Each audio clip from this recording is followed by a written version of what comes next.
3 secondes.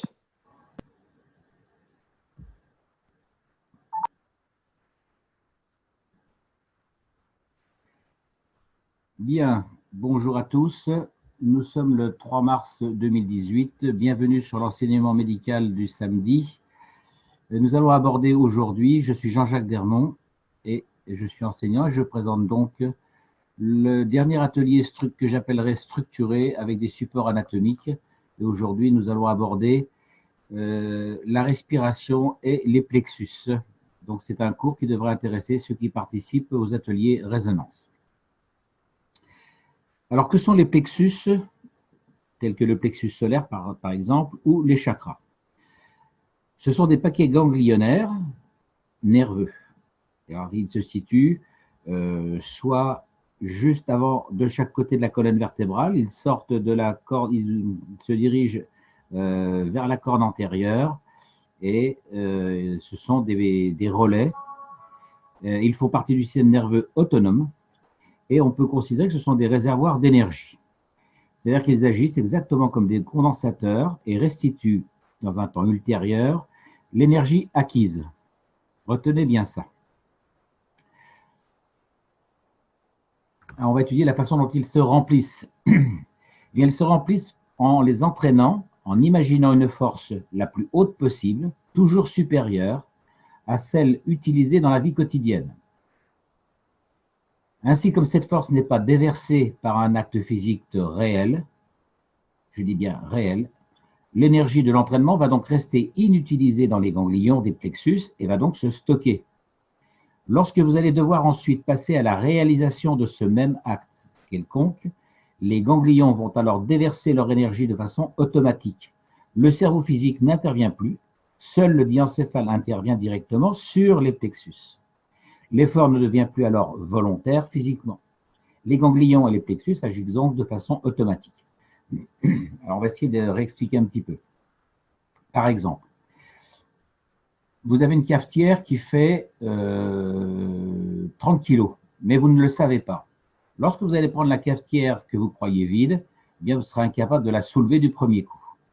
Parce que votre diencéphale, lui, a considéré que la cafetière était vide et donc vos ganglions n'ont pas été préparés à soulever la cafetière. Maintenant, si vous vous entraînez mentalement à remplir une cafetière fictive de 30 kg et à fournir mentalement un effort musculaire correspondant à ces 30 kg, lorsque vous allez arriver devant la cafetière réelle avec les 30 kg, eh bien votre diencéphale va, avec les ganglions de concert, soulever la cafetière de 30 kg, sans intervention de la volonté.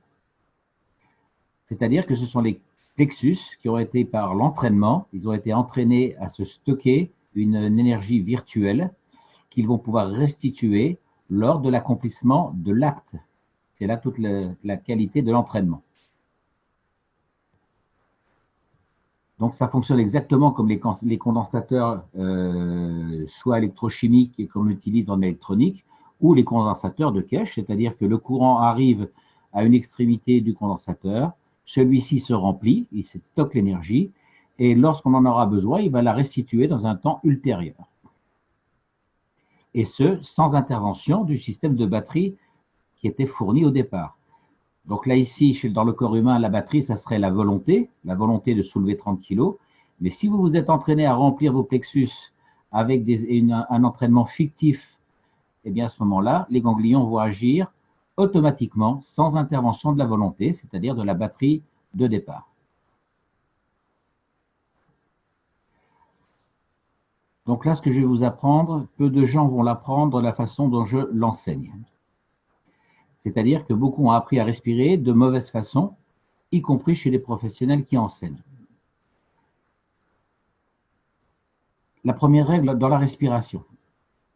Premièrement, ce n'est pas parce que vous êtes en cours, soit de méditation, soit un cours de respiration, que vous devez démontrer la façon dont vous respirez. La façon dont vous respirez ne regarde que vous. Donc, pendant les cours de résonance, bien que vous entendiez la voix de Corinne qui vous guide dans un certain travail, vous devez travailler la respiration à votre convenance dans le cadre de ce que l'on vous indique, Corinne. La seule chose à respecter, retenez bien ça, c'est votre honnêteté avec les deux instants de ce que j'appelle le désir d'inspire et le désir d'expire. Donc c'est une sensation très particulière intérieure, c'est-à-dire qu'il y a des moments où vous aurez l'impression de suffoquer, de manquer d'air ou d'étouffer. Eh bien, vous devez guetter ce que j'appelle une envie impérieuse de respirer, soit d'inspirer, soit d'expirer. Vous ne devez pas devancer ce désir et vous ne devez pas le retarder non plus. Donc, il faut vraiment guetter cet instant précis. C'est vraiment un désir, exactement comme une envie d'uriner. Je vais revenir un petit peu sur cet instant sur ce désir. Lorsque vous commencez à laisser entrer l'air, qu'on appelle l'inspiration, vous allez laisser entrer l'air. La glotte est ouverte, vous laissez se remplir les poumons. Vous ne forcez pas, puisqu'en fait, c'est la pression atmosphérique qui impose l'inspiration. Bien, vous laissez entrer l'air, vous laissez entrer, vous laissez entrer. Et puis, à un moment donné, vous aurez l'impression que votre respiration s'arrête, qu'elle est arrivée à un maximum, eh bien, comme une sorte de plateau. Mais pendant ce plateau, on peut encore inspirer. On le verra tout à l'heure. Et à un moment donné, au bout de ce plateau, eh bien, il y a ce que j'appelle le désir et le besoin de souffler. C'est ça que j'appelle le désir ou le besoin. Même chose en phase d'expiration, vous allez souffler, vous laissez souffler, vous accompagnez la respiration, vous attendez, il y a une sorte de silence, de pause. Vous avez vu ça avec une Guyenne et avec Corinne. Et au bout de cette pause, il y a un moment donné, vous allez avoir ce besoin, cette nécessité impérieuse d'inspirer. Donc voilà ce que j'appelle, moi, le désir ou le besoin. Donc il faut bien guetter ces deux périodes. Donc maintenant que vous savez faire et respecter, que vous avez compris ce que c'était cet instant de désir, vous allez envoyer l'air maintenant dans un organe. Ça peut être par exemple le foie. Le foie, vous allez devoir vous inspirer, vous allez prendre dans un livre d'anatomie l'image du foie pour bien vous la représenter, en avoir une image réelle. Et vous allez imaginer que dans votre foie se trouve un petit poumon ou un petit ballon. Et lors de l'inspiration, vous allez laisser entrer l'air, en imaginant que non plus vos poumons sont dans la cage thoracique, mais dans votre foie, et vous allez faire un tout petit déplacement imperceptible de la cage thoracique au niveau du foie. Donc vous allez vous balancer la cage thoracique vers la droite, très légèrement, un tout petit quelque chose, de façon à focaliser la respiration ou le flux d'inspiration vers le foie. Et vous laissez entrer l'air, c'est votre foie qui inspire. À ce moment-là, le remplissage va se faire de façon infinie, infinie, infinie, très lente, sans qu'il n'y ait aucune action d'inspiration. C'est-à-dire que vous êtes arrivé, vous avez inspiré, et puis à un moment donné, vous allez sentir que votre respiration est arrivée à son maximum, vous laissez la glotte ouverte, vous déplacez la cage thoracique, et là, vous laissez encore se remplir à l'infini, même si vous avez l'impression de suffoquer, ça va respirer énormément, énormément, avec une force extraordinaire, presque surprenante. C'est ce qu'il appelait hier, dans le cours avec les Polonais, cette impression de tension. En fait, c'est comme si vous remplissiez un ballon tout neuf, et donc il a du mal de se remplir. Donc pour ceux qui commencent ce type de respiration, vous allez avoir cette sensation de force extraordinaire qui se focalise dans le foie, puisqu'on peut considérer que le foie a aussi une fonction glandulaire. Lorsque vous serez arrivé à une impression de maximum, de respiration infinie, eh bien vous allez ressentir le vrai besoin, une sorte de second besoin d'expirer, et vous laissez, vous ne faites rien, vous relâchez, vous les arrêtez d'inspirer, ça souffle, ça souffle, ça souffle, ça souffle, ça souffle, et là vous allez accompagner, donc vous n'allez non plus laisser simplement souffler, vous allez accompagner votre expire au maximum, avec une sensation pour ceux qui débutent de suffoquer en fin d'expiration. La glotte est toujours ouverte, et là vous allez attendre un désir, mais un désir qui va être repoussé beaucoup plus loin qu'avant. Voilà donc comment on pratique la respiration focalisée sur un organe. On peut réaliser ce type de respiration avec n'importe quelle partie du corps. Ça peut être un muscle, ceux qui font du stretching par exemple, ceux qui font simplement du yoga ou même ceux qui font du yoga. C'est un secret qui n'est révélé par personne à mon avis, ou peut-être que des gens m'ont copié et l'ont mis en pratique. Lorsque vous étirez un muscle, alors je vais essayer de vous faire un dessin si je peux. Il est où mon tableau? Voilà. J'aurais voulu le tableau blanc. J'ai pas le tableau blanc, il est où? Bon, je vais dessiner. Imaginez, je vais dessiner par-dessus. Hein. Donc, imaginez un muscle.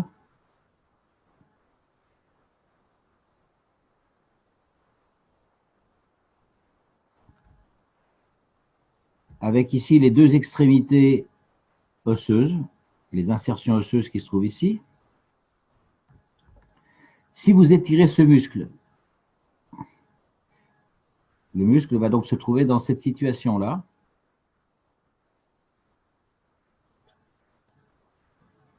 Il est tellement étiré qu'il est beaucoup plus fin. Donc là, on est dans la période de stretching, d'étirement. Si pendant cette période, vous inspirez dans le muscle, en imaginant qu'à l'intérieur du muscle, il y a un petit poumon ou un ballon, donc vous allez faire rentrer de l'air dans ce ballon. Cela revient à obtenir le schéma suivant.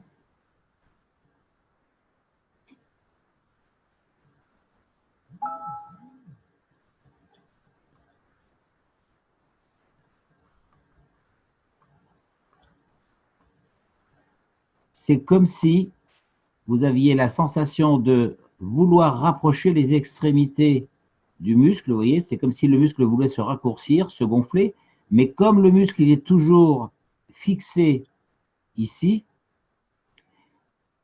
le simple fait de remplir le ballon ici provoque un second étirement. Donc, vous allez vous retrouver dans cette situation-là.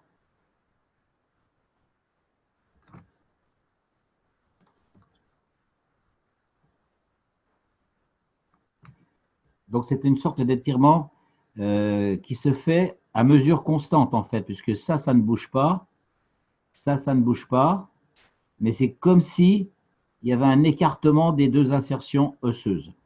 Voilà comment on provoque un étirement musculaire en stretching. Ceci n'est enseigné nulle part, c'est un effet mécanique. Voilà. Donc, vous pouvez réaliser ça sur un muscle, vous pouvez le réaliser dans un organe. Donc, si c'est le foie, vous aurez le foie qui est ici. Vous envoyez de l'air dans le foie et à ce moment-là, c'est comme si vous alliez augmenter le volume de votre foie. Et donc, c'est ça qui va provoquer un débit supérieur au niveau hormonal. Même chose pour le pancréas. Donc, le pancréas, lui, il est de l'autre côté, il est sur votre gauche. Même chose pour la rate, même chose pour les reins. Tout à l'heure, on verra ce qu'on appelle la respiration par les reins. Donc, vous pouvez pratiquer ça sur la thyroïde. Vous pouvez pratiquer ça au niveau du cœur, au niveau du pancréas, du foie, des reins et au niveau du tantien. On le verra tout à l'heure.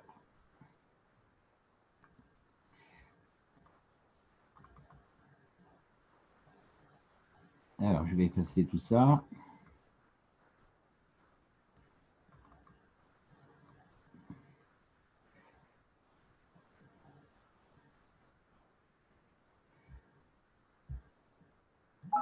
Voilà, donc en ce qui concerne la règle que j'appelle la règle numéro 3, c'est de laisser s'amplifier la respiration pendant la période du désir. Donc, ne pas fermer la glotte. Vous devez laisser les voies aériennes libres, que ce soit autant en inspirant qu'en expirant. Donc, vous laissez entrer l'air normalement, et puis au moment de la pause, donc je répète, vous laissez encore entrer l'air de façon imperceptible. Ça se fait tout seul, sans aucun effort de la volonté. C'est juste laissez entrer, laissez entrer, laissez entrer. Ça va rentrer tout seul de façon démesurée. Et ensuite, vous passez à la phase expiratoire et vous faites la même chose en fin d'expiration. Ensuite, la règle numéro 4. Lorsque vous aurez bien maîtrisé ce type de respiration, vous allez vous apercevoir que la peau respire réellement. De même, les os respirent réellement. On appelle ça la respiration par les os ou la respiration par la peau. Quand vous arrivez à l'inspiration démesurée, vous allez vous apercevoir qu'en fait, vos poumons n'ont quasiment rien fait et que ce ne sont plus eux qui inspirent, ça inspire ailleurs, à travers la peau. C'est vraiment une sensation réelle. Vous allez vous rendre compte que c'est l'ensemble de votre corps qui est un poumon, comme un énorme ballon de baudruche, et que l'air arrive de partout avec cette dilatation. Je pense qu'avec Corinne, vous l'avez déjà travaillé, certains l'ont peut-être entreaperçu ou ressenti. Et donc, vous aurez l'impression que votre corps devient un petit peu démesuré.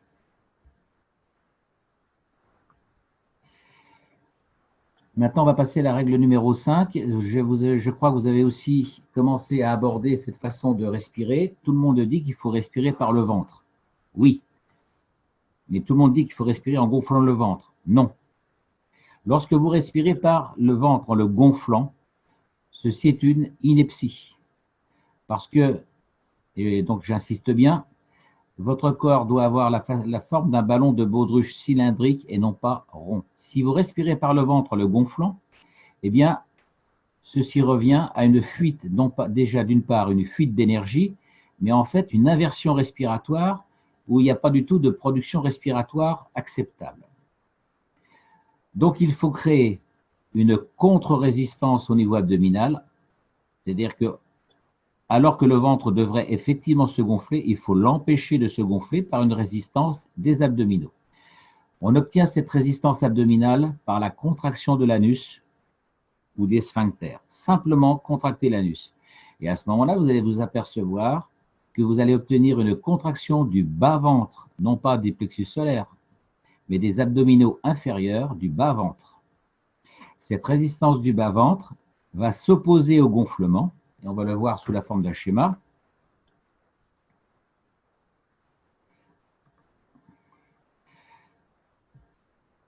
Ici, vous avez la contraction de l'anus. Par conséquent, lorsque vous allez vouloir gonfler le ventre ici, étant donné que la contraction de l'anus va entraîner une contraction du mur abdominal inférieur, dans le très bas ventre, en dessous le nombril, eh bien, votre ventre ne peut plus se gonfler. Donc, au lieu de prendre une forme sphérique, il va prendre une forme cylindrique.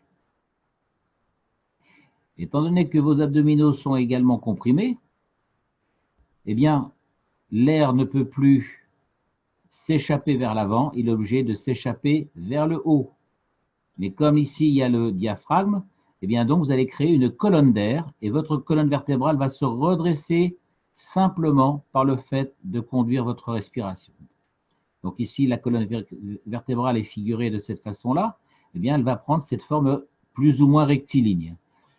Donc au fur et à mesure que vous allez maîtriser ce type de respiration, la colonne lombaire va se redresser. Ici, d'habitude, il y a une sorte de blocage de l'énergie qui a du mal de passer. Eh bien, quand la colonne se redresse, ça libère le passage. Et ensuite, vous allez avoir un blocage au niveau dorsal ici. Et au fur et à mesure de l'entraînement, vous allez, par la rectitude de la colonne vertébrale, eh bien, votre énergie va pouvoir se libérer et passer. Même chose à la base du crâne. Donc, je vais réexpliquer. Si vous avez des questions à poser à partir de maintenant, c'est très important de comprendre ce phénomène de physique au niveau de la respiration. Est-ce que vous avez des questions à poser là, à ce moment ?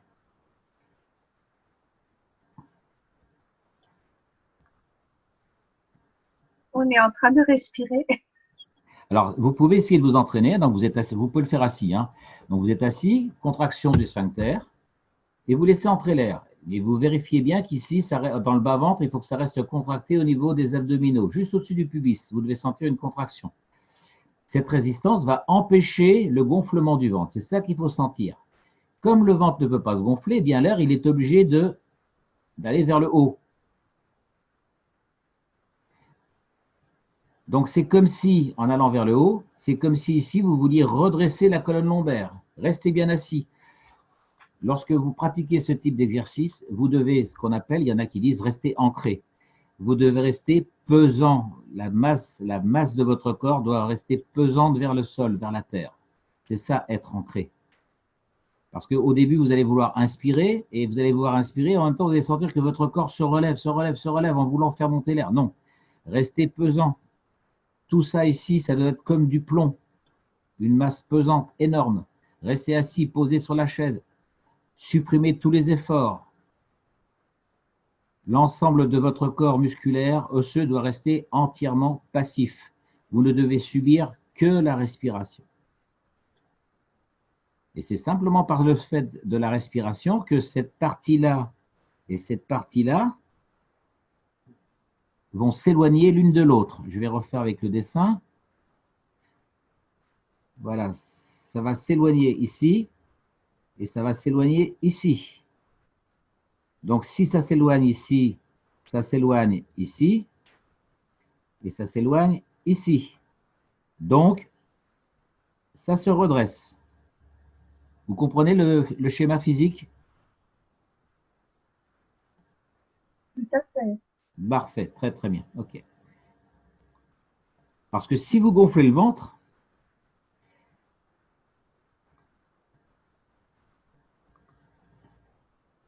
eh bien, l'énergie va aller vers l'avant, puisque votre ventre va se gonfler. Et donc, vous allez emmener la partie arrière de la colonne vertébrale, vous allez l'emmener avec votre ventre. Donc, votre colonne vertébrale va rester cambrée. Elle ne va pas se redresser. Donc, le but de ce type de respiration, c'est d'éloigner cette partie-là de cette partie-là. Cette partie-là va s'éloigner avec cette partie-là. Donc, on obtient une rectitude entre ces deux extrémités qui s'éloignent. Voilà l'astuce et l'explication rationnelle de ce type de respiration.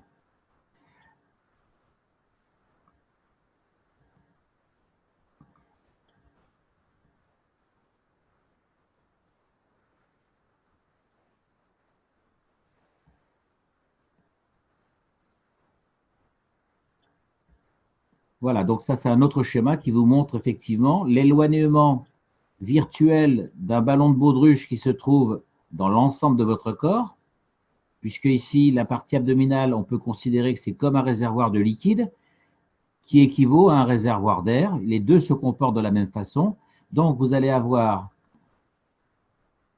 un éloignement depuis le rectum, depuis le sphincter, jusqu'à la base du crâne.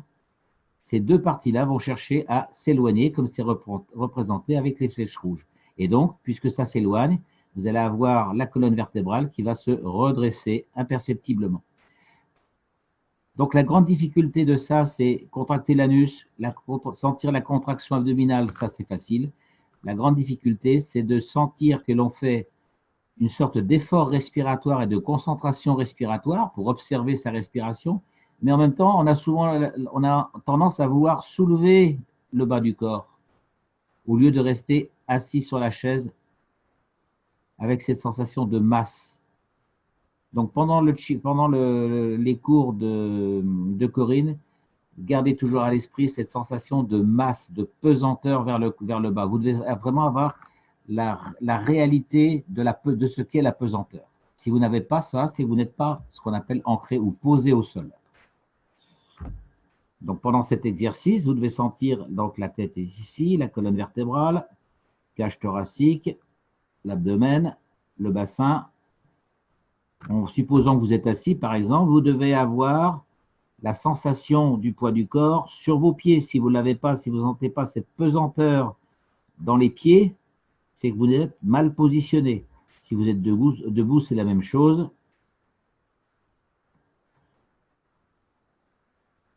Voilà, vous devez vraiment sentir. Donc les genoux ne sont pas tendus. Quand on fait l'exercice avec Corinne en étant debout, les genoux sont légèrement fléchis. Les pieds sont tournés. Ça, c'est le bassin. vos pieds doivent être tournés vers l'intérieur. Excusez-moi, les pieds sont comme ça et non pas comme ça. Les pieds ne sont pas à 10h10, hein, les pieds sont légèrement vers l'intérieur. On verra ultérieurement qu'au niveau des membres inférieurs, doit se déclencher lorsque vous êtes en état de travail avec le sphincter. Vous devez avoir une sensation de vissage des membres inférieurs. Comme si avec vos pieds, vous étiez en train de visser le sol. Et à ce moment-là, vous allez sentir que tout votre membre ici est en train de tourner sur lui-même et va déclencher une force ascendante vers le haut du corps. S'il y en a qui pratiquent le Qigong, ils voient très bien ce dont je veux parler. Ce n'est pas quelque chose que l'on fait en yoga, par contre. On ne fait ça que dans le Qigong ou dans les arts martiaux, bien sûr, et dans le Tai Chi. C'est pour ça que je préfère de loin le yoga chinois au yoga indien.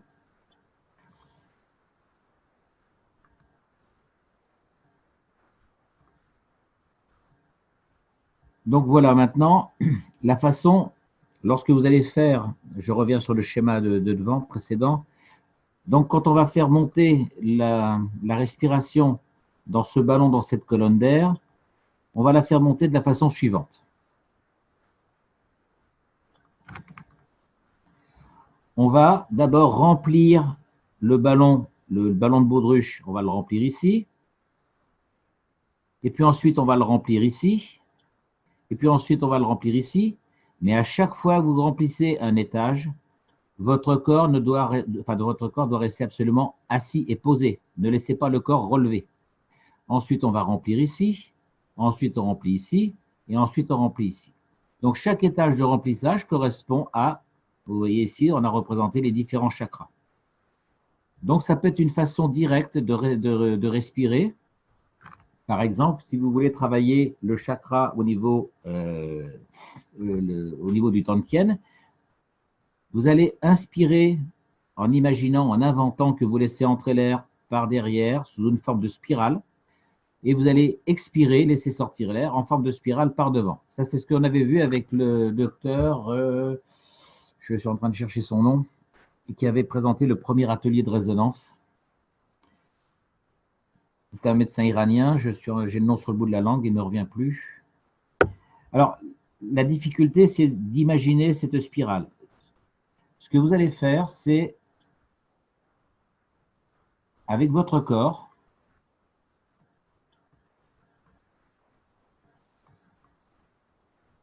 vous allez imaginer que votre corps tourne.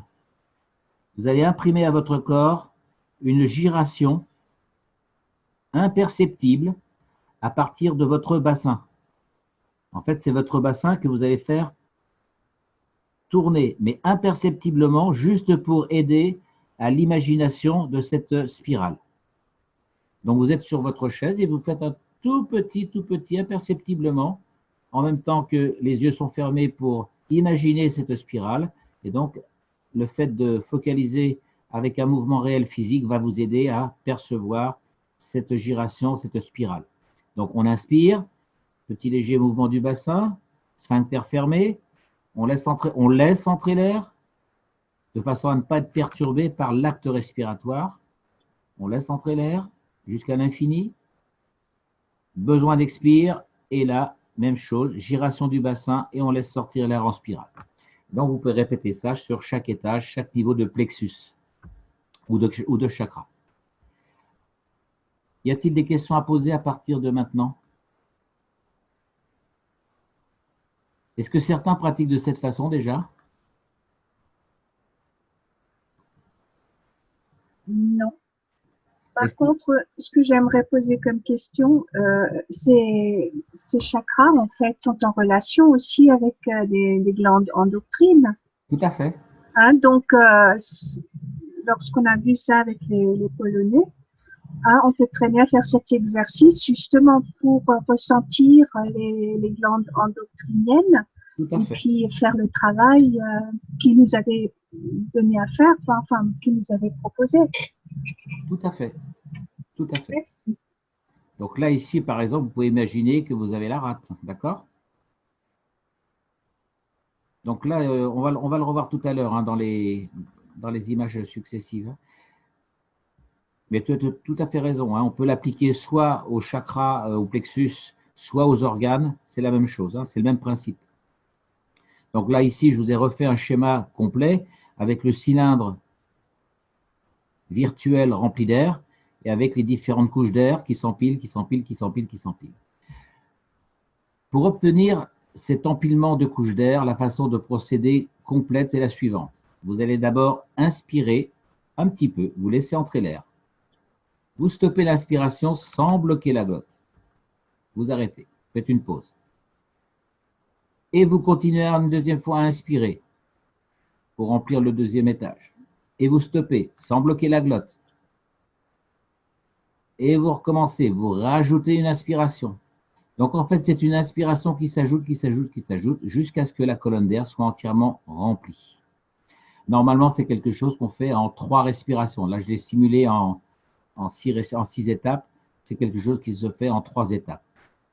Donc rappelez-vous bien, vous empilez des couches d'air sans bloquer la glotte surtout. Hein. Vous stoppez l'inspiration, comme si vous étiez un peu fatigué, vous stoppez, vous vous reposez un peu, mais sans relâcher l'inspire, hein, sans relâcher.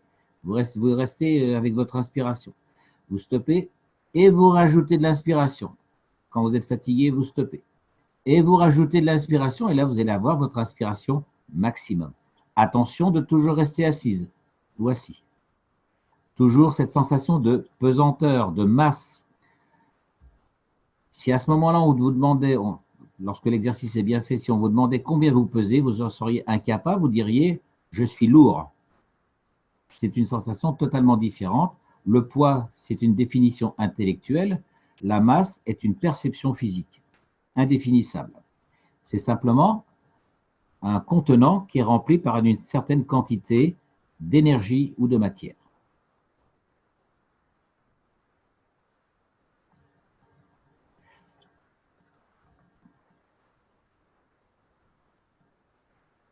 Bien, lorsque vous travaillez maintenant dans le travail avec Corinne, avec l'entraînement, vous devrez toujours travailler avec cette sensation à la fois d'amour, de joie, de compassion, de gratitude pour votre partenaire qu'on appelle l'âme universelle.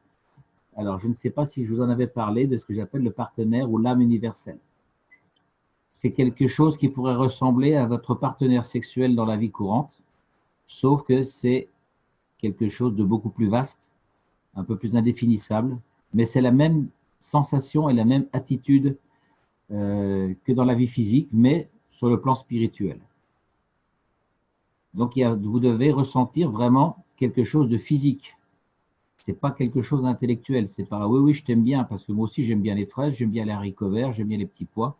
Ce n'est pas ça l'amour. Hein. C'est une sensation réellement physique, mais destinée à ce que j'appelle le partenaire universel, quelque chose, un être qui serait de façon démesurée. Donc ça, vous allez le pratiquer lorsque vous arrivez avec Corinne au chakra couronne pour être en connexion avec donc l'amour universel ou ce qu'on appelle, ce que M. Kesh appelle l'Adam ou l'Ève universelle. Donc vous allez laisser entrer en tourbillonnant, vous allez laisser descendre l'énergie par le périnée vers la terre lors de l'expiration. Au chakra couronne, vous inspirez donc cet amour, cette joie, cette gratitude, cette compassion universelle et vous libérez par le scrotum tout ce qui est négatif. Il y a d'autres façons de travailler, mais pour l'instant, c'est ce qui correspond de façon la plus simple, sans faire tous les exercices de Qigong.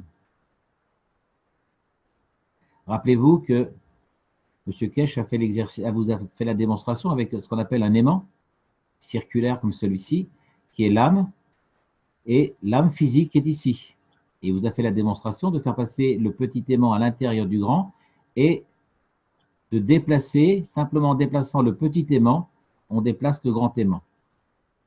Et lui disait qu'il fallait faire entrer l'âme physique dans l'âme. Et bien c'est ce que vous faites ici. C'est-à-dire que vous êtes Ève, si vous êtes une femme, et bien vous devez entrer dans Adam. Donc, c'est vraiment, entre guillemets, comme un acte physique sexuel. Sauf que c'est sur le plan spirituel. Donc, il faut, n'ayez pas peur d'avoir cette imagination physique terre à terre pour la transposer au niveau universel, au niveau plus vaste, au-dessus de nous. Même chose pour un homme. Alors pour un homme, c'est plus facile à comprendre de rentrer dans sa partenaire, ça va de soi. Hein. Est-ce que c'est compréhensible, là, ce que je viens de dire? Tout à fait. Voilà, parce que moi, quand je vois tout le monde qui se fait des bisous en s'envoyant des cœurs, c'est pas ça, c'est quelque chose de vraiment.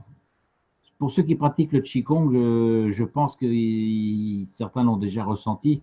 C'est vraiment une sensation physique. Hein. Si vous ne l'avez pas, c'est que vous n'êtes pas dedans. Hein. Voilà. Alors, beaucoup de gens critiquent pour dire « Ah oui, mais c'est pas spirituel ». Si, c'est vraiment spirituel, mais il doit y avoir la sensation. S'il n'y a pas la sensation physique, c'est que vous êtes, comment dire, vous n'êtes pas vraiment connecté.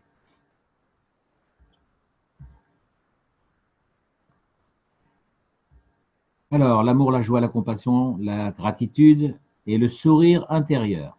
Alors, le sourire intérieur, qu'est-ce que c'est? Si je vous regarde et quand je vous regarde travailler, je dois voir la commissure des lèvres légèrement souriante et écartée. Les yeux doivent avoir le sourire intérieur. Mais sinon, c'est le sourire des Asiatiques. Hein. On ne voit rien sur le visage, si ce n'est qu'un léger écartement. Ce n'est pas le sourire occidental. Hein. Bonjour madame, bonjour monsieur, dans un commerce, ce n'est pas ça le sourire intérieur. C'est l'intention de sourire, avec donc écartement des commissures des lèvres, le sourire des yeux. Ça, c'est très important. Donc, à l'opposé de l'amour, de la joie, de la compassion, eh bien, on a les émotions qu'on appelle négatives, la colère, la haine, la peur, l'angoisse, les craintes, la tristesse. On a déjà vu ça dans le schéma que nous avait présenté Frédéric. Vous l'avez représenté ça sous forme circulaire. Et chaque type d'émotion est emmagasiné dans un certain type d'organe. La colère et la haine vont être emmagasinées dans le foie, la vésicule biliaire. La peur, l'angoisse, la crainte vont être dans le rein. Si c'est la tristesse, le chagrin, la mélancolie, ça va être dans les poumons. S'il s'agit de rumination, d'obsession et de pensée, c'est-à-dire les gens qui passent leur temps à gamberger ou les gens qui passent leur temps à trop réfléchir, les gens intellectuels, par exemple, qui passent leur temps à réfléchir, ça c'est la rate, etc. Donc l'amour, la joie, la compassion, ça concerne bien sûr l'organe du cœur et de l'intestin grêle. La façon de se concentrer lors du travail de résonance avec Corinne. Étant donné que le cerveau est incapable à la fois de penser et d'agir, il ne peut pas faire les deux choses à la fois. Vous pensez et ensuite vous agissez. Alors bien sûr, lorsque vous je sais pas, vous déplacez une brouette, eh bien vous pensez toutes les secondes, tous les dixièmes de seconde, vous pensez à pousser la brouette. Je pense, je pousse, je pense, je pousse. Tout ça, ça réalise une action, un mouvement, une sorte de film. Mais en fait, si on analysait à chaque seconde, si vous pensez, vous pouvez pas faire les deux à la fois. Donc c'est penser, ensuite ça agit, ça pense et ça agit, et c'est comme ça qu'on obtient un mouvement. Donc la façon de se concentrer dans les ateliers de résonance, c'est de diriger les deux yeux, réellement, tantôt à gauche, vers l'hémisphère gauche, et tantôt à droite, vers l'hémisphère droit. Donc là, j'imagine que vous êtes face à moi, et donc, vous regardez votre hémisphère droit, et ensuite vous regardez votre hémisphère gauche, alternativement. Donc là, vous êtes en train de procéder à une action, puisque c'est une action physique des yeux, donc vous stoppez la pensée. Vous essayerez, par exemple, pour ceux qui ont le hoquet. Qu'est-ce qu'on fait quand on a le hoquet? Eh bien, il y a un exercice qui consiste à mettre un couteau dans un verre d'eau et à faire boire la personne avec le couteau sur le front. Ça l'oblige à rester dans l'action de boire et d'en rester dans l'action de ne pas faire tomber le couteau. Donc, elle stoppe la pensée et à ce moment-là, vous stoppez le hoquet. Ce schéma-là est compris, c'est assez simple. Hein. Donc, vous allez donc travailler, par exemple, le travail de respiration ici. Pour stopper les pensées, eh bien, vous allez alterner, regarder l'hémisphère gauche, regarder l'hémisphère droit, et ainsi de suite. Droite, gauche, droite, gauche.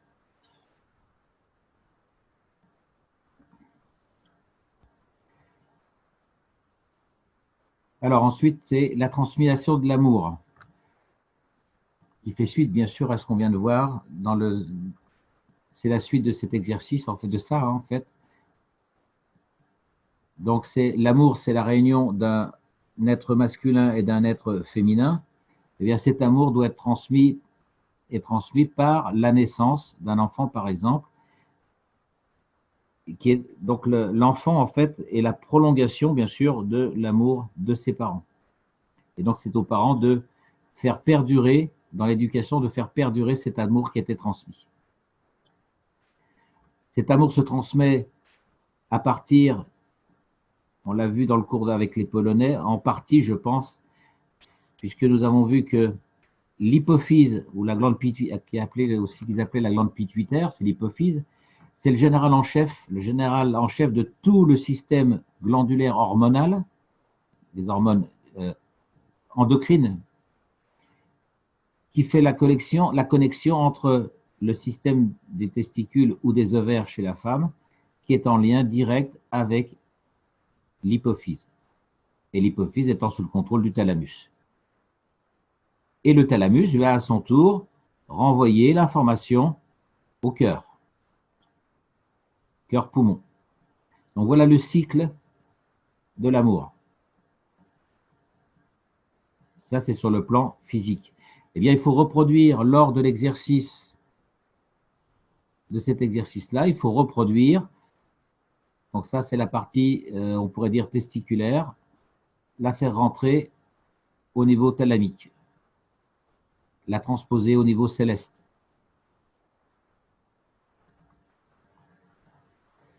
Voilà. Est-ce que vous avez des questions à poser sur ce cours? Alors, tout ça, c'est élaboré à partir des exercices de Qigong, mais on ne va pas rentrer dans tout le Qigong. Je vous ai donné ce qui me paraissait essentiel dans la façon de respirer, la façon de rester ancré au sol ou rester ancré sur la chaise. Le mieux, c'est de faire les exercices debout pour avoir vraiment la pesanteur de l'entièreté du corps. Mais on peut le faire assis pour ceux qui ont des problèmes de fatigue ou des problèmes de membre inférieur, à condition de bien transposer le poids du corps sur les pieds, de le répartir aussi sur les pieds. J'ai une question, Jean-Jacques. Oui. Quand on expire au niveau des chakras, est-ce qu'il y a une façon, est-ce que c'est horaire ou anti-horaire? Est-ce qu'on s'imagine l'horaire ou anti-horaire? Non, ça n'a aucune importance. Aucune importance. D'accord, merci. Tu fais celle qui te convient. C'est une convention. Ok. D'accord. Alors, en principe, les droitiers, ils vont faire balancer leur bassin vers la droite, et je suppose que les gauchers vont le faire peut-être vers la gauche, mais c'est le sens avec lequel tu es le plus à l'aise.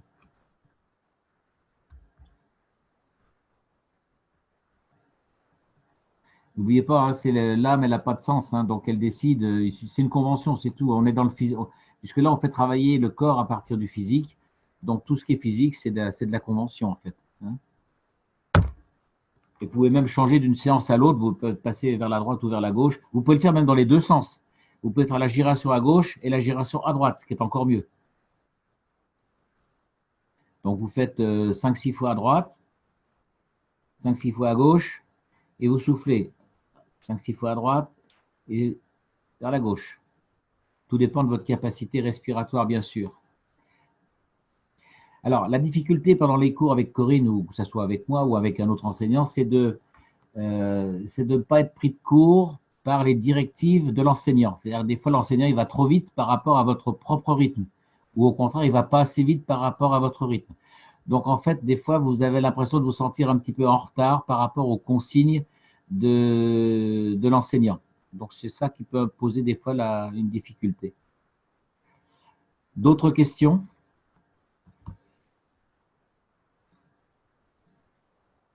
Est-ce que certains ont déjà travaillé de cette façon-là?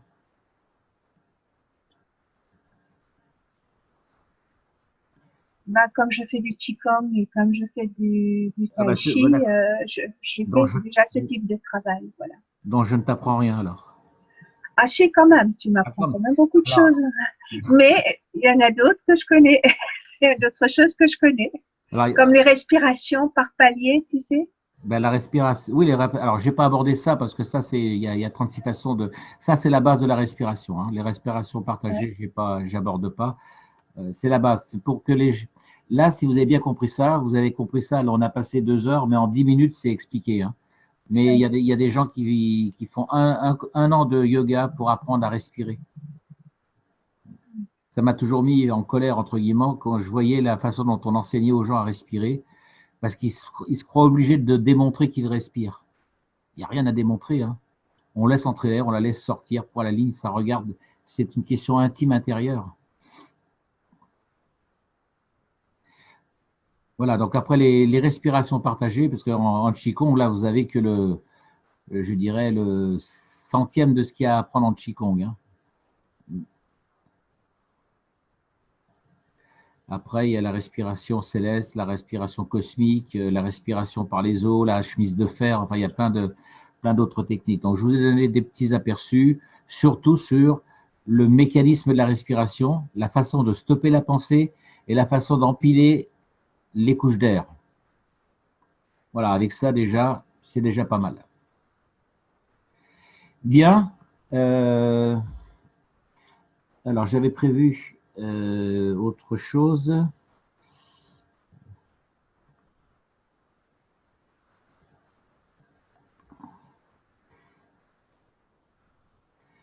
Voilà, alors puisqu'on parle de Qigong, attendez, excusez-moi, il faut que je repartage.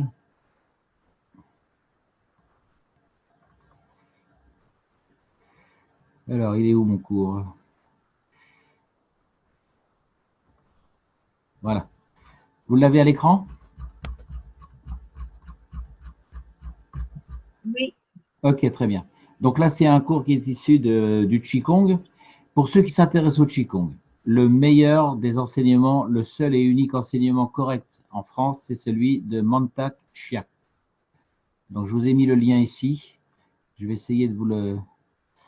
Je vous laisse le temps de noter le lien. Prenez un stylo si vous l'avez, parce que j'arrive pas à le. Ah bah si, je peux le. Je vais vous le mettre. Euh,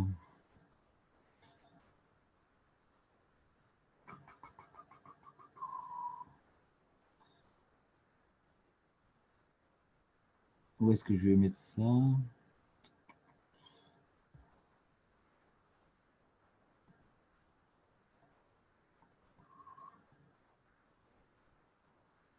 Ah voilà.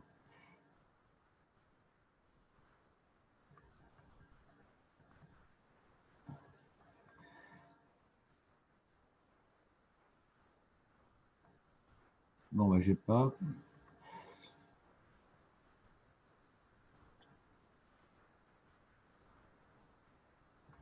Bon bah je sais pas où je trouve plus mon lien de partage.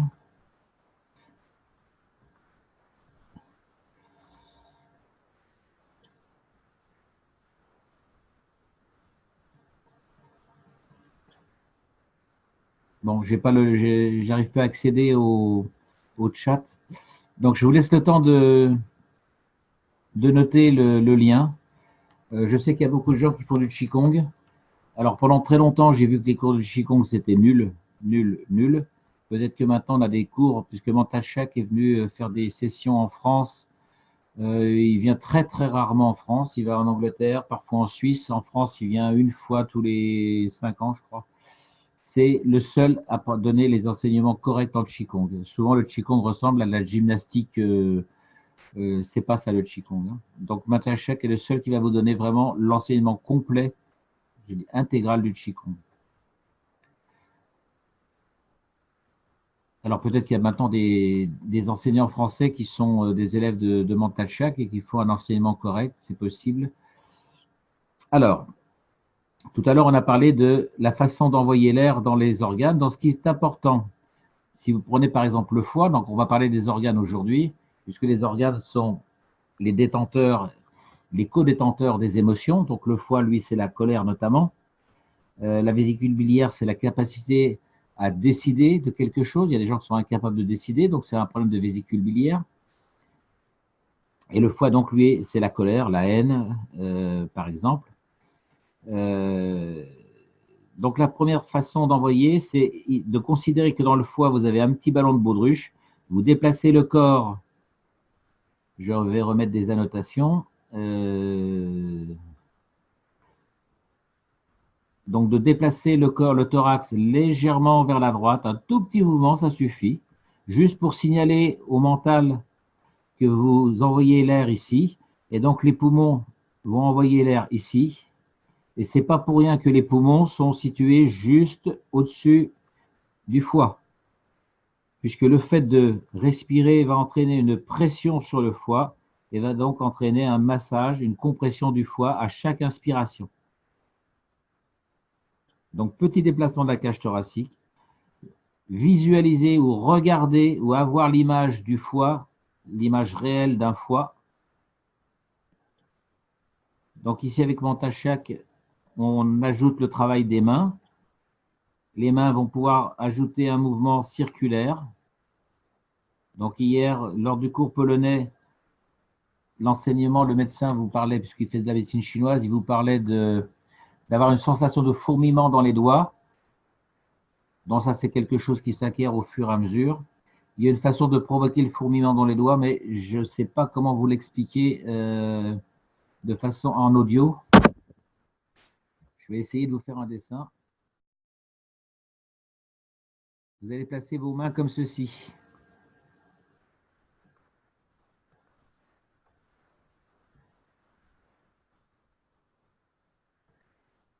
À 90 degrés.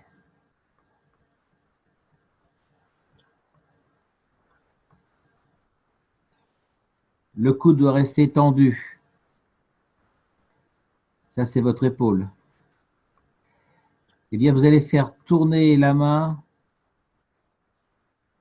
de 90 degrés dans un sens et dans l'autre, le plus vite possible et le plus détendu possible. Donc, au début, vous allez le faire ça c'est votre clavicule. Là, vous avez votre épaule. Le coude est ici, l'avant-bras, et la main va se trouver dans cette position-là. Et vous allez la faire tourner à plat, à 90 degrés ou même plus, dans un sens et dans l'autre, le plus vite possible. Un petit peu comme si votre main essuyait une table. Ce qui est très difficile à réaliser, c'est le relâchement complet du bras, le relâchement de la main, mais en gardant la rectitude du coude, le bras au corps. Ensuite, lorsque vous serez capable de faire ça, le bras au corps, bien vous ferez la même chose, mais avec le bras, cette fois-ci, à l'horizontale, la main ici, les doigts ouverts, détendus, ça c'est le pouce, et donc c'est comme si vous frottiez votre main sur un mur, par exemple. Et là, vous allez avoir l'impression que votre main qui était comme ça au départ, le pouce étant ici, eh bien votre main va devenir comme ceci.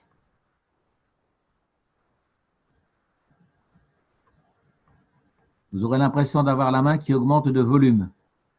Et avec ce fameux fourmillement au bout des doigts.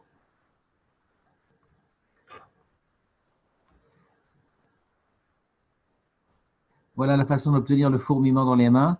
En fait, vous allez augmenter, comment dire, en faisant cet exercice, vous déclenchez à partir du diencéphale la commande neurologique jusqu'au bout des doigts.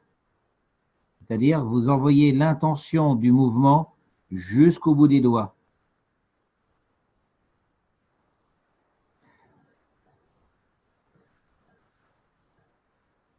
Donc ça, c'est pour l'exercice du foie. Donc on imagine le petit ballon respiratoire dans le foie. On laisse entrer l'air de façon démesurée. Petit mouvement du thorax. Et ça gonfle, ça gonfle, ça gonfle, ça gonfle, ça gonfle, avec une impression de contre-résistance contre le foie, bien sûr, puisque le foie, il est dans un... Étant donné que quand on commence à travailler ces exercices, notre corps, il est très raide. Donc vous avez l'impression d'une compression, de lutter contre cette compression, comme si votre ballon, il était tout neuf. Donc au début, vous aurez un petit peu de difficulté.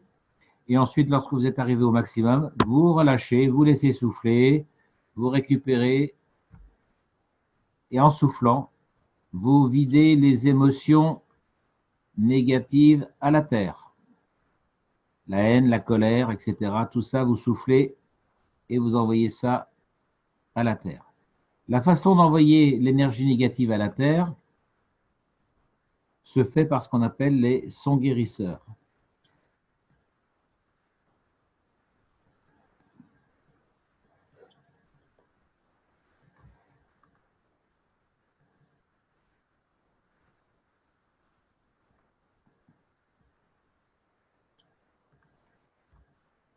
La façon de libérer donc ça se fait, la libération de l'émotion négative se fait dans le temps expiratoire. Le temps expiratoire, vous allez croiser vos mains ici, en les inversant, paume de main vers le ciel.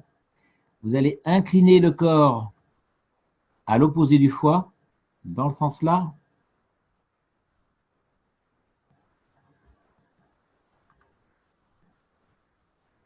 Et vous allez prononcer le son comme un serpent.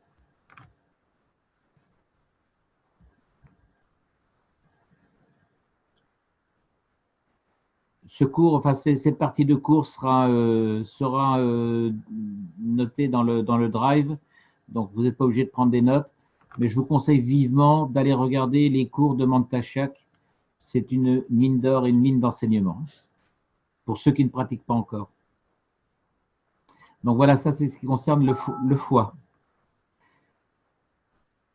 Si maintenant on veut travailler le cœur et l'intestin grêle, puisque pour l'instant, on va travailler avec ce qu'on appelle les 5 éléments, bien qu'on puisse le travailler dans un autre système. Donc, on va conserver l'enseignement habituel. Le cœur et l'intestin grêle sont liés comme organes. Le cœur, c'est le réservoir, alors que l'intestin grêle est un organe d'action. Donc, l'émotion du cœur positive, c'est la joie et la sérénité. Donc, pour le cœur, on ne travaille pas, il n'y a pas de rejet de négativité.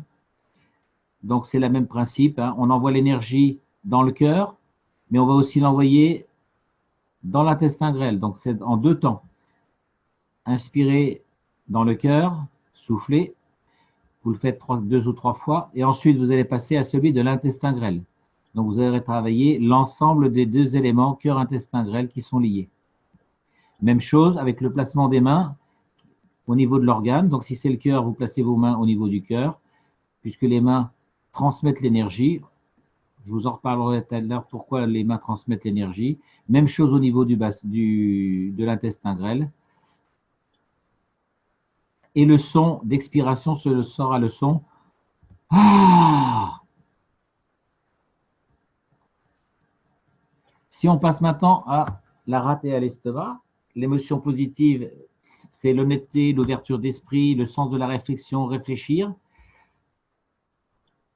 Alors qu'au contraire, l'émotion négative, ça sera bien sûr bon, la malhonnêteté, l'étroitesse d'esprit et la rumination, passer son temps à gamberger, par exemple, ou l'anxiété. Donc, au niveau de l'estomac, la façon de procéder dans l'expiration, ça sera de placer les mains sous les côtes inférieures, comme si on enfonçait les doigts sous les côtes, au niveau de la rate. Et là, vous allez souffler en prononçant le son « Oh ». Chaque fois que vous libérez l'expiration, vous libérez l'émotion négative vers la terre, toujours. Vous remarquez ici, on se penche en avant pour comprimer les côtes inférieures et obliger à s'expirer. Si maintenant, alors au niveau du poumon et du gros intestin, je n'ai pas les images pour le poumon et gros intestin. Elles sont parties en cours de route. Je suis désolé. Simplement, sachez que le son, c'est S-H-I. Si maintenant vous travaillez au niveau des reins, donc c'est ce qu'on appelle la respiration par les reins. Vous avez vu tout à l'heure que la colonne vertébrale, au niveau des reins, elle a une forme cambrée. Lorsque vous allez respirer par les reins, puisque le ventre ici est légèrement maintenu, c'est comme si vous alliez pousser les reins vers l'arrière, comme si vos poumons se trouvaient ici dans les reins. Donc, vous devez avoir la sensation que les reins se gonflent et inversent leur position. C'est-à-dire que d'une position cambrée comme ceci, vous devez passer à une position des reins arrondie.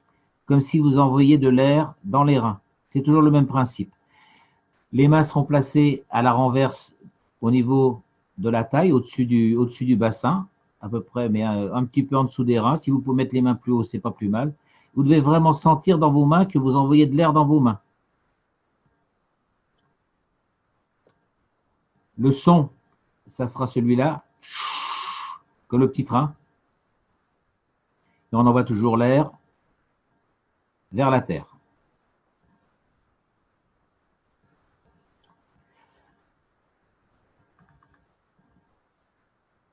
Donc voilà la façon d'envoyer l'air, voilà, à la terre. Voilà. Il y a d'autres types de respiration. Là, je vous ai montré simplement les 5 sons guérisseurs. Il y a d'autres façons de respirer. Il y a encore le réchauffeur, etc., etc. Bon, le but, ce n'était pas de vous faire un enseignement de Qigong, mais de faire au plus simple pour que ça soit exploitable dans la technologie de Keshe. Mais on verra de plus en plus qu'il y a beaucoup de… C'est quasiment presque du copier-coller, en fait. Rappelez-vous, c'est toujours votre intention, votre intention qui gère les événements. Rappelez-vous de toujours ajouter un tout petit mouvement physique pour focaliser le mental sur l'organe. Utilisez l'image réelle de l'organe. Vous pouvez feuilleter le dictionnaire ou un livre d'anatomie pour voir à quoi ressemble l'organe, de façon à ne pas chercher à visualiser quelque chose qui n'existe pas. C'est vraiment avoir la représentation presque réelle de l'organe. Donc, si vous pouvez trouver des images en 3D pour avoir la forme de l'organe, ça ne serait pas plus mal. Voilà. Donc là, j'avais pensé vous parler du triple réchauffeur, mais pour l'instant, c'est déjà bien suffisant de travailler avec ça. Je voulais vous parler du sourire intérieur. Donc voilà à peu près l'image à quoi ça ressemble. Les commissures des lèvres, voilà, le sourire, et les yeux qui sourient, c'est très important.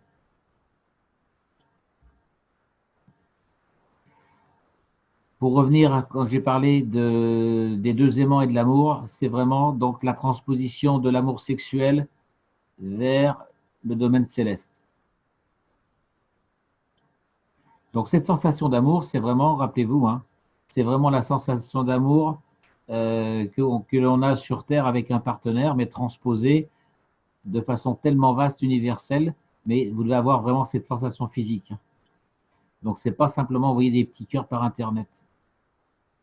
Voilà, j'en ai terminé avec ce cours. Est-ce que vous avez des questions à poser? Ceux qui font du Qigong, bon, bah, ça ne va poser aucun problème.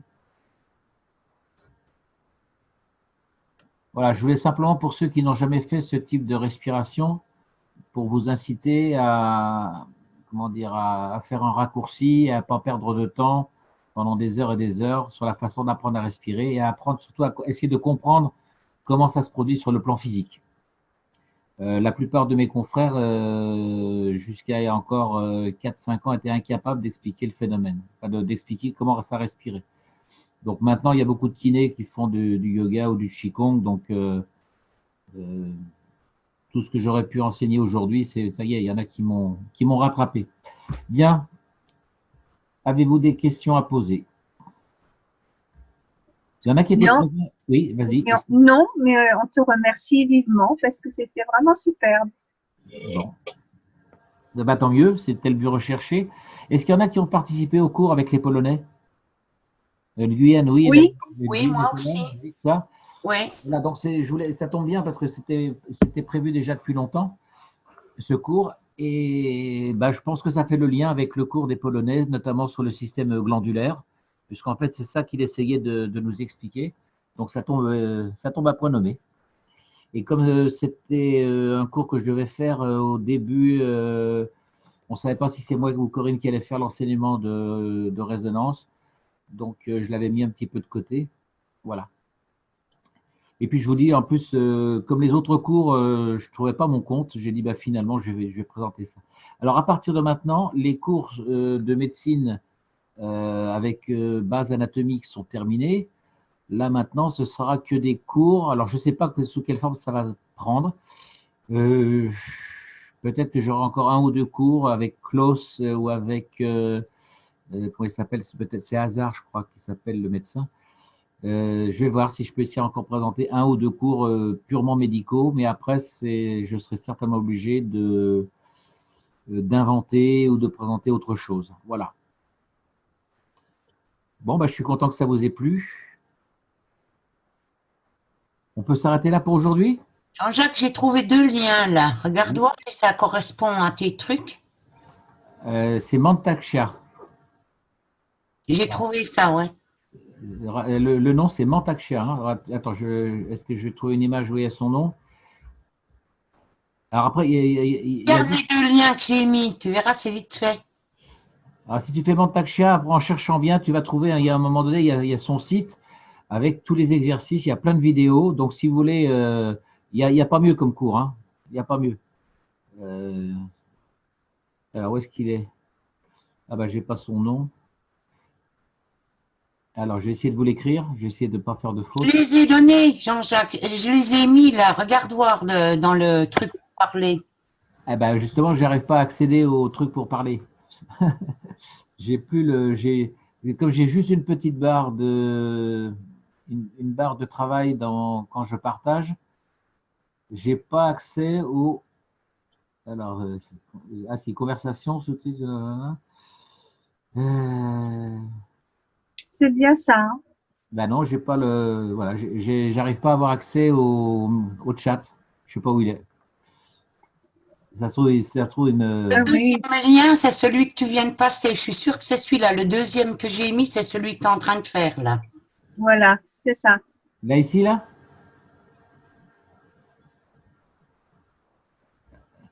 Non, ça c'est le lien d'activer. Ça c'est pour activer les participants. Non, ouais, et encore le 24. Attends. En direct, personnaliser, service original, utiliser le partage. Non, c'est pas ça. Désactiver les annotations, c'est pas ça. L'enregistrement, invité, sous-titres, conversation. Ah oui, ça y est, pardon. Autant pour moi. Ah bah voilà. Le seul où je n'avais pas appuyé, c'était celui-là. D'accord. Bah, vous allez appuyer. Attends, on va appuyer, on va voir ce que ça donne. Hein. Ah oui, non, c'est. Je vais voir. Ah bah oui, mais j'ai fermé mon internet. Bon, vous allez le reconnaître, hein, le bonhomme. Hein, c'est Vantakshiak ici. Hein.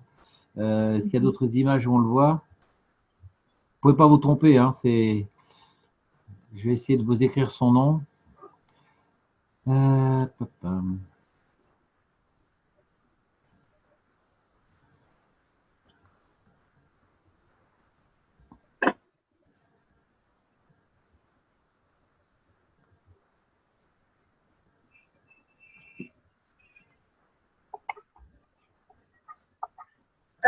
j'ai un problème, moi. Voilà, c'est ça. Non. Mantakshia. Oui, oui. C'est Ouais, ça? c'est ça. Oui, oui. Alors, il y a plein de vidéos. Alors, essayez de les prendre dans l'ordre parce qu'il il y a plein de participants qui doivent balancer les vidéos un peu dans tous les sens.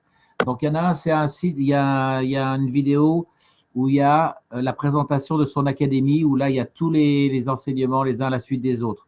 Donc, comment essayer de façon progressive. Les sons guérisseurs, par exemple, on peut les prendre d'emblée à part. Après, il y a l'explication sur le sourire intérieur, etc., etc. Donc, je vous laisse travailler. Ce n'est pas la peine que je copie ce qu'il a fait. Parce que j'hésitais jusqu'à présent à le présenter parce que pour moi, la technologie Keshe, notamment au niveau pratique, c'est du copier-coller du Qigong. Mais ce n'est pas dit de façon franche. Donc, il semblerait qu'on ait un petit peu les coudées franches pour essayer de faire le lien entre le Qigong et la technologie Keshe. Voilà. Donc, jusqu'à présent, je n'osais pas trop faire le copier-coller. Mais je vous invite fortement à aller dans cette voie-là.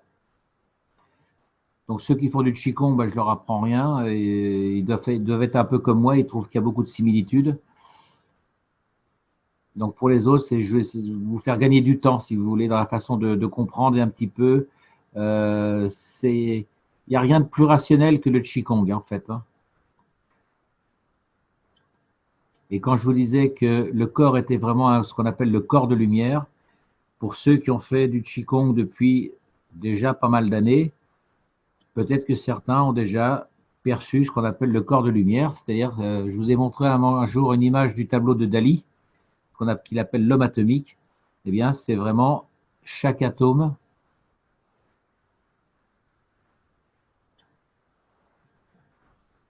chaque point du corps est un atome ou un plasma. Et quand on est capable d'activer l'énergie de tout le corps, eh bien, on a cette aura de lumière qui apparaît. Et ce n'est pas simplement une aura, hein. C'est tout ça qui est en lumière. Voilà. En général, lorsqu'on atteint ce niveau-là, on n'en parle pas. Voilà. Vous avez le temps de noter, c'est bon? Ok, bah écoutez, on se voit la semaine prochaine. Je ne sais pas sur quel sujet on va tomber. Et Jean-Jacques, Oui. oui, est-ce que tu sais l'origine de Qigong? Qui est l'auteur, le premier auteur là, hein? Le Qigong, j'ai pas compris. Oui, oui. Répète, j'ai pas compris, Guyane. Qui a inventé le Qigong? Ah, le Qigong. Oui. Oh, c'est le. C'est un maître, un grand maître, un très grand maître. Je suis en train de chercher son nom. C'est pas, non, c'est pas Lao Tzu, c'est. Ah. Ah ben, je sais plus. Oui, c'est Lao Tzu et son descendant, c'est Chan-se. Oui, ça c'est. Voilà. Chan-se. Chance, ouais. Oui, et puisque Lao Tzu, c'est le premier qui a fait, puisqu'il fait, Oui, sur le premier, les. c'est Lao Tzu. C'est le Lao Tzu, mais Lao Tzu, c'était le Tao, en fait. Parce que ça, ce que je vous montre, Oui, oui, c'est le Tao. ça, ce que je vous montre, c'est le Qigong, c'est le Qigong du Tao, hein. D'accord? Oui, le Qigong du Tao. Voilà, tout à fait. C'est pour ça que je vous invite, c'est le meilleur, voilà. Après, vous allez trouver sur Internet, il y a des gens qui font du Qigong, moi j'appelle ça de la gymnastique artistique, hein, voilà. Même, tu sais, même, il y a beaucoup de Chinois, ils ne savent pas que le Qigong est venu de Chan-se et Lao Tzu. Ils ne savent pas. Ils Ouais, savent que c'est le Qigong seulement. voilà, Mais bon, il y a beaucoup de gens qui en prennent pour, comment on dit, ouais. pour, Ouais, mais la différence, c'est que les Chinois, quand ils pratiquent le Qigong, ils le pratiquent avec l'esprit. oui, Le Qigong, alors que les Occidentaux le pratiquent comme de la gymnastique artistique. C'est là la grande différence. oui, je sais. Hein, c'est-à-dire que même s'ils n'ont pas l'historique, même aujourd'hui en Chine, ou même dans tous les pays asiatiques, même si la médecine chinoise est un peu, enfin, la façon de se comporter est un petit peu dégénérée ou copiée sur les occidentaux, il reste quand même l'esprit de considérer la vie avec la philosophie, enfin, la philosophie orientale, hein, c'est un mélange de taoïsme, de confucianisme, de bouddhisme. Voilà, il reste quand même quelque chose, alors que les occidentaux, souvent, on a du mal d'avoir la mentalité, le mental correct. Bon, mais en tout cas, on est d'accord. oui. Bon. Bon, merci. En tout cas, tu as très bien expliqué, mais tu sais, il faut une chose que moi je conseille, tout ce que vous voulez faire, mais faites lentement et sûrement. Puisqu'on on déroute très facilement là. Tout à fait. Attention. Bien. Merci Jean-Jacques. Bonne soirée. Merci à vous tous. Passez un bon dimanche. Bonne soirée Jean-Jacques, bon dimanche. Merci. C'est Catherine, hein, ça? Oui, c'est Catherine. Oui, merci Catherine. Au revoir. Au revoir. Catherine, toi qui as des problèmes de pied, tu dois pouvoir le faire, l'exercice debout, en sortant bien cette notion de pesanteur. Oui, mais en ce moment, j'ai un problème, Jean-Jacques. Je suis tombée, j'ai beaucoup de problèmes avec ma hanche, avec mon bassin. Oui, ben justement. Et voilà, bon, ben. Donc, il faut que tu trouves la position où la douleur, elle s'en va parce que tu es bien positionné.